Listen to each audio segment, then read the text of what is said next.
កូនចំផនសតបងប្អូនឈ្មោលសកា3ជួរបាទមុខមាត់ស្អាតបាទឈ្មោលសកា3ជួរមុខមាត់ផែនស្អាតចឹងឆ្អែងល្អកពស់កពោបានសម្រាប់បងដែលមានតម្រូវការចង់បានពួកប្រភេទជុំផនបាទពួកនេះអេមណាខ្សែពួកលើកពៀនណាបាទចៅកតុយវែងអានេះចៅកតុយវែង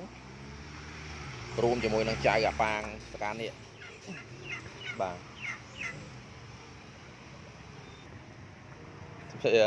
អត់ដែរយកមកក្រៅយកមកក្រៅវាផ្អើលជាដើរអញ្ចឹងបងស្រឡាញ់ពូជុំផនអាចតាក់ទងមកបានណា1គីឡូហើយបាទហ្មងនេះទងន់1គីឡូទងន់1គីឡូហើយឈ្មោលណាឈ្មោលសតត្រជាក់អានេះត្រូវជាចៅអាកតុយវែងហើយនឹងចៅអាប៉ាងសកានេះបាទនៅលើ profile ខ្ញុំហ្នឹងបាទអរគុណច្រើនសម្រាប់បងចង់បានអាចតាក់ទងមកបានបាទអរគុណ